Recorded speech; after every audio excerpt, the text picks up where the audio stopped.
Hello friends, welcome back to my YouTube channel. ಇವತ್ತಿನ ವಿಡಿಯೋದಲ್ಲಿ SSP pre matric ಸ್ಕಾಲರ್ಶಿಪ್ಗೆ ಹೇಗೆ online apply ಮಾಡೋದು ಅಂತ ವಿಡಿಯೋದಲ್ಲಿ ಹೇಳ್ಕೊಡ್ತಾ ಹೋಗ್ತೀನಿ. ನೀವೇನಾದರೂ ಹೊಸಬರಾಗಿದ್ದರೆ ನಮ್ಮ ಚಾನಲ್ನ ಲೈಕ್ ಮಾಡಿ, ಶೇರ್ ಮಾಡಿ, ಸಬ್ಸ್ಕ್ರೈಬ್ ಮಾಡಿ.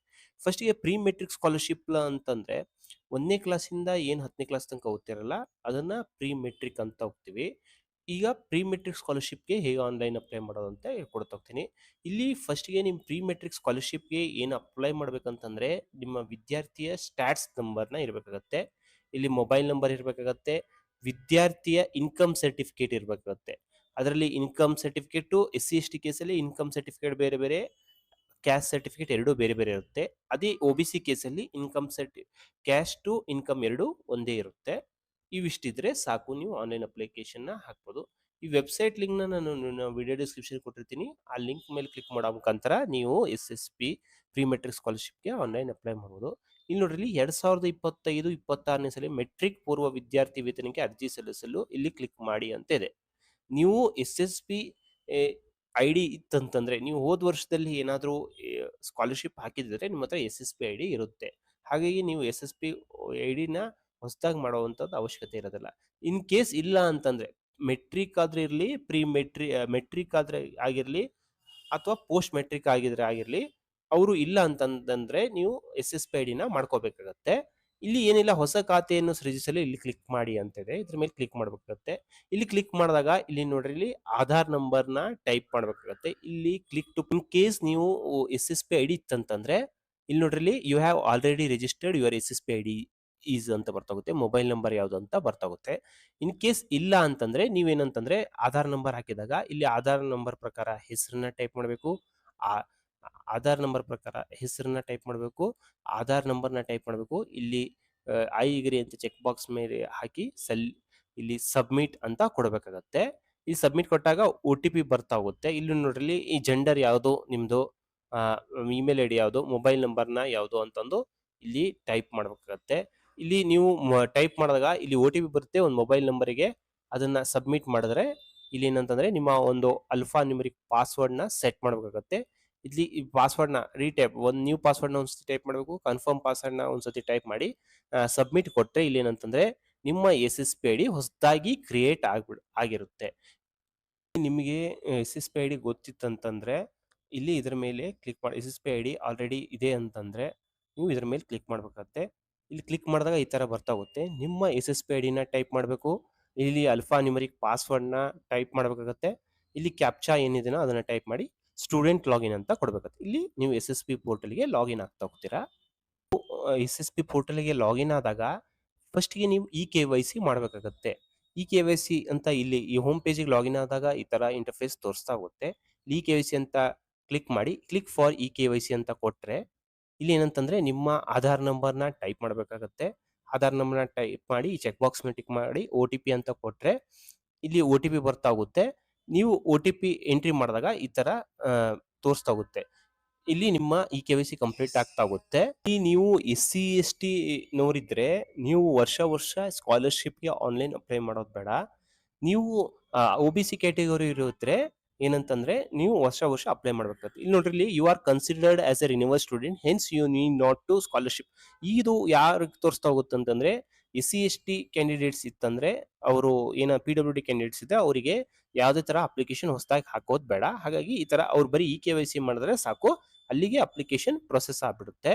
ಇನ್ ಕೇಸ್ OBC ಸ್ಟೂಡೆಂಟ್ಸ್ ಇತ್ತಂತಂದ್ರೆ ಇಲ್ಲಿ ನೋಡ್ರಿ, ಹೋಮ್ ಪೇಜ್ ಈ ತರ ತೋರಿಸ್ತಾ ಹೋಗುತ್ತೆ. ಇಲ್ಲಿ apply for pre matric scholarship ಅಂತ ಕೊಡ್ಬೇಕಾಗತ್ತೆ. ಇಲ್ಲಿ ಅಪ್ಲೈ ಅಂತ ಕ್ಲಿಕ್ ಮಾಡ್ಬೇಕಾಗತ್ತೆ. ಇಲ್ಲಿ ಅಪ್ಲೈ ಅಂತ ಕ್ಲಿಕ್ ಮಾಡಿದಾಗ ನೋಡ್ರಿ, ನಿಮ್ಮ ಸ್ಯಾಟ್ಸ್ ID ನಿಮ್ಮ ಸ್ಕೂಲ್ ಕೊಟ್ಟಿರ್ತಾರೆ, ಆ ಸ್ಯಾಟ್ಸ್ ID ನ ನೀವು ಎಂಟ್ರಿ ಮಾಡ್ಬೇಕಾಗತ್ತೆ. ಇಲ್ಲಿ ಎಂಟ್ರಿ ಮಾಡಿ ಗೆಟ್ ಡಾಟಾ ಅಂತ ಕೊಟ್ರೆ ಇಲ್ಲಿ ಏನಂತಂದ್ರೆ ನಿಮ್ಮ ಸ್ಯಾಟ್ಸ್ ID ಪ್ರಕಾರ ನಿಮ್ಮ ಹೆಸರು, ನಿಮ್ಮ ಡೇಟ್ ಆಫ್ ಬರ್ತ್, ನಿಮ್ಮ ಸ್ಟೂಡೆಂಟ್ ನ ಡೇಟ್ ಆಫ್ ಬರ್ತ್, ಮತ್ತೆ ಜೆಂಡರ್ ಯಾವುದು, ಯಾವ ಕ್ಲಾಸಲ್ಲಿ ಓದ್ತಿದ್ದಾರೆ, ಸ್ಕೂಲ್ ನೇಮ್ ಯಾವುದು, ಸ್ಕೂಲ್ ಅಡ್ರೆಸ್ ಯಾವುದು, ಗ್ರೇಡ್ ಯಾವುದು, ಫಾದರ್ಸ್ ನೇಮ್ ಯಾವುದು, ಅದೆಲ್ಲ ಮದರ್ಸ್ ನೇಮ್ ಎಲ್ಲ ಆಟೋಮೆಟಿಕ್ ಆಗಿ ಫೆಚ್ ಅಪ್ ಆಗ್ತಾ ಹೋಗುತ್ತೆ. ಇಲ್ಲಿ ನೆಕ್ಸ್ಟ್ ಏನಂತಂದ್ರೆ ಇಲ್ಲಿ ಪೇರೆಂಟ್ ಆಕ್ಯುಪೇಷನ್ ಡೀಟೇಲ್ಸ್ ನ ಎಂಟ್ರಿ ಮಾಡಬೇಕಾಗುತ್ತೆ. ಇಲ್ಲಿ ಏನಂತಂದ್ರೆ ಅವರು ಏನಾದ್ರು ಅನ್ಕ್ಲೀನ್ ಆಕ್ಯುಪೇಷನ್ ಅಂದ್ರೆ ಅನೈರ್ಮಲ್ಯ ವೃತ್ತಿಯಲ್ಲಿ ಏನಾದ್ರು ಇದ್ರ ಅಂತಂದ್ರೆ ಎಸ್ ಅಂತ ಸೆಲೆಕ್ಟ್ ಮಾಡಬೇಕು. ಈ ಅನೈರ್ಮಲ್ಯ ವೃತ್ತಿಯಲ್ಲಿ ಇಲ್ಲ ಅಂತಂದ್ರೆ ನೋ ಅಂತ ಸೆಲೆಕ್ಟ್ ಮಾಡಬೇಕು. ಅನ್‌ಕ್ಲೀನ್ ಆಕ್ಯುಪೇಷನ್ ಇದ್ರೆ ಎಸ್ ಅಂತ ಸೆಲೆಕ್ಟ್ ಮಾಡಬೇಕು, ಇಲ್ಲ ಅಂತಂದ್ರೆ ನೋ ಅಂತ ಸೆಲೆಕ್ಟ್ ಮಾಡಬೇಕು. ಎಸ್ ಅಂತ ಸೆಲೆಕ್ಟ್ ಮಾಡಿದ್ರೆ ಏನಂತಂದ್ರೆ ಆ ಸರ್ಟಿಫಿಕೇಟ್ ಪ್ರಮಾಣ ಪತ್ರವನ್ನ ಅಪ್ಲೋಡ್ ಮಾಡಬೇಕಾಗುತ್ತೆ. ಇನ್ ಕೇಸ್ ಇಲ್ಲ ಅಂತಂದ್ರೆ ನೋ ಅಂತ ಸೆಲೆಕ್ಟ್ ಮಾಡಬೇಕಾಗುತ್ತೆ. ಇಲ್ಲಿ ನೀವು ನೆಕ್ಸ್ಟ್ ಏನಂತಂದ್ರೆ do you have a caste and income certificate ಅಂತ, ಎಲ್ಲರ ಹತ್ರ ಕ್ಯಾಸ್ಟ್ ಅಂಡ್ ಇನ್ಕಮ್ ಸರ್ಟಿಫಿಕೇಟ್ ಇದ್ದೇ ಇರುತ್ತೆ. ಎಸ್ ಅಂತ ಸೆಲೆಕ್ಟ್ ಮಾಡಬೇಕು. ರಿಲಿಜನ್ಸ್ ಕ್ಲಿಕ್ ಮಾಡಿ, ಹಿಂದೂನೋ ಯಾವುದು, ಎಸ್ಸಿನೋ ಯಾವುದು ಅಂತಂದು, ಹಿಂದೂನೋ ಕ್ರಿಶ್ಚಿಯನ್ ಏನಂತಂದು, ಮುಸ್ಲಿಮ್ಸ್ರ ಏನಂತಂದು ಸೆಲೆಕ್ಟ್ ಮಾಡಬೇಕಾಗುತ್ತೆ. ಇಲ್ಲಿ ಕ್ಯಾಸ್ಟ್ ಸರ್ಟಿಫಿಕೇಟ್ ನಂಬರ್ನ ಇಲ್ಲಿ ಎಂಟ್ರಿ ಮಾಡಬೇಕಾಗುತ್ತೆ. ಇನ್ಕಮ್ ಸರ್ಟಿಫಿಕೇಟ್ ನಂಬರ್ನು ಎಂಟ್ರಿ ಮಾಡಬೇಕಾಗುತ್ತೆ. ಚೆಕ್ ಅಂತ ಕ್ಲಿಕ್ ಮಾಡಬೇಕಾಗುತ್ತೆ. O B C category students ಅಲ್ಲಿ caste certificate number income certificate number same ಆಗಿರುತ್ತೆ. ಹಾಗಾಗಿ ಒಂದೇ ಎಂಟ್ರಿ ಮಾಡಿ, ಇಲ್ಲೂ ಅದೇ ನಂಬರ್ನ ಆರ್ ಡಿ ನಂಬರ್ನ ಎಂಟ್ರಿ ಮಾಡಿದ್ರೆ ಸಾಕು, ಇಲ್ಲಿ ಬರ್ತಾ ಹೋಗುತ್ತೆ. ಚೆಕ್ ಅಂತ ಕೊಟ್ರೆ ಕರೆಕ್ಟಾಗಿ ಇನ್ಕಮ್ ಸರ್ಟಿಫಿಕೇಟ್ ಪ್ರಕಾರ ನಿಮ್ಮ ಕ್ಯಾಟಗರಿ ಯಾವುದು, ಕ್ಯಾಸ್ಟ್ ಸರ್ಟಿಫಿಕೇಟ್ ನಂಬರ್ನ ನೀವು ಎಂಟ್ರಿ ಮಾಡಿರ್ತೀರಾ, ಹಂಗಾಗಿ ಏನು ಕ್ಯಾಸ್ಟ್ ಸರ್ಟಿಫಿಕೇಟ್ ಪ್ರಕಾರ ಹೆಸರೇನು, ಕ್ಯಾಸ್ಟ್ ಯಾವುದು, ಸಬ್ ಕ್ಯಾಸ್ಟ್ ಯಾವುದು, ಇನ್ಕಮ್ ಸರ್ಟಿಫಿಕೇಟ್ ನಂಬರ್ ಏನು, ಇನ್ಕಮ್ ಸರ್ಟಿಫಿಕೇಟ್ ಪ್ರಕಾರ ಹೆಸರೇನು, ಇನ್ಕಮ್ ಎಷ್ಟಿದೆ ಅಂತಂದು ಎಲ್ಲ ಕ್ಲೀನ್ ಆಗಿ ಫೆಚ್ ಅಪ್ ಆಗ್ತಾ ಹೋಗುತ್ತೆ. ಇಲ್ಲಿ ಇಲ್ಲಿ ನೀವು ಇನ್ಕಮ್ ಸರ್ಟಿಫಿಕೇಟ್ ನಂಬರ್ನ ಯಾವ ಕೇಸಲ್ಲಿ ಎಂಟ್ರಿ ಮಾಡ್ಬೇಕಂತಂದ್ರೆ, ನೀವು ರೈತರು ಅಥವಾ ರೈತರ ವಿದ್ಯಾನಿಧಿ ಅಥವಾ ಬೇರೆ ಇದರಲ್ಲಿ ಕನ್ಸ್ಟ್ರಕ್ಷನ್ ವರ್ಕರ್ ಲೇಬರ್ ಆಗಿಲ್ಲ ಅಂತಂದ್ರೆ ಅವಾಗ ಇನ್ಕಮ್ ಸರ್ಟಿಫಿಕೇಟ್ ನಂಬರ್ನ ಎಂಟ್ರಿ ಮಾಡಬೇಕಾಗುತ್ತೆ. ಇನ್ ಕೇಸ್ ನೀವು ಈ ಲೇಬರು ಅಥವಾ ರೈತರ ವಿದ್ಯಾನಿಧಿ ಯೋಜನೆ ಅಡಿ ಸಲ್ಲಿಸ್ಬೇಕಂತಂದ್ರೆ ಇಲ್ಲಿ ನೀವು ಇನ್ಕಮ್ ಸರ್ಟಿಫಿಕೇಟ್ ಇಲ್ಲ ಅಂತ ಸೆಲೆಕ್ಟ್ ಮಾಡಿ, ರಿಲಿಜನ್ ಯಾವುದು, ಕ್ಯಾಟಗರಿ ಬಂದ್ಬಿಟ್ಟು ನಾನು ಇಲ್ಲಿ ತೋರಿಸ್ದಂಗೆ ಅದನ್ನ ಸೆಲೆಕ್ಟ್ ಮಾಡಬೇಕಾಗುತ್ತೆ. ಇಲ್ಲಿ ಏನಂತಂದ್ರೆ ಪರ್ಸನ್ ವಿತ್ ಡಿಸೆಬಿಲಿಟಿ ಇತ್ತಂದ್ರೆ ಎಸ್ ಅಂತ ಸೆಲೆಕ್ಟ್ ಮಾಡಬೇಕಾಗುತ್ತೆ. ಇಲ್ಲಿ ಇಲ್ಲ ಅಂತಂದ್ರೆ ನೋ ಅಂತ ಸೆಲೆಕ್ಟ್ ಮಾಡಬೇಕಾಗುತ್ತೆ. Disability display details are correct ಅಂತ ಕೇಳ್ತಿದೆ. ಎಸ್, ಇಲ್ಲಿ ಕರೆಕ್ಟ್ ಆಗಿ ಆಟೋಮೆಟಿಕ್ ಫೆಚ್ ಆಗಿರುತ್ತೆ. ಕೆಲವೊಂದ್ಸತಿ ಫೆಚ್ ಆಗಿಲ್ಲ ಅಂತಂದ್ರೆ ನೀವು ಡಿಸೆಬಿಲಿಟಿ ಇದ್ರೆ ಎಸ್ ಅಂತ ಸೆಲೆಕ್ಟ್ ಮಾಡಬೇಕು, ಇಲ್ಲಾಂದ್ರೆ ನೋ ಅಂತ ಸೆಲೆಕ್ಟ್ ಮಾಡಬೇಕು. ಡಿಸ್ಪ್ಲೇ ಡೀಟೇಲ್ಸ್ ಎಲ್ಲ ನಿಮ್ಮ ಕರೆಕ್ಟಾಗಿ ತೋರಿಸ್ತಿದೆ ಅಂತಂದ್ರೆ ಎಸ್ ಅಂತ ಸೆಲೆಕ್ಟ್ ಮಾಡಬೇಕಾಗುತ್ತೆ. ಇಲ್ಲಿ ನೋಡ್ರಿ, ಪರ್ಸನ್ ವಿತ್ ಡಿಸೆಬಿಲಿಟೀಸ್ ಇದು ಸೆಲೆಕ್ಟ್ ಮಾಡಿದ್ರೆ ನೀವು ಯು ಡಿ ಐ ಡಿ ನಂಬರ್ನ ಹಾಕಬೇಕಾಗುತ್ತೆ. ಗೆಟ್ ಡಾಟ್ ಅಂತ ಕೊಟ್ರೆ ಎಲ್ಲ ಕ್ಲಿಯರ್ ಆಗಿ ತೋರಿಸ್ತಾ ಹೋಗುತ್ತೆ. ಎಲ್ಲ ಕರೆಕ್ಟ್ ಆಗಿ ಬಂದಿದೆ ಅಂತ ಫೆಚ್ ಅಪ್ ಆಗಿರೋ ಡೀಟೇಲ್ಸ್ ಎಲ್ಲ ಕರೆಕ್ಟ್ ಇದ್ರೆ ಸೇವ್ ಅಂಡ್ ಪ್ರೊಸೀಡ್ ಕೊಡಬೇಕಾಗುತ್ತೆ.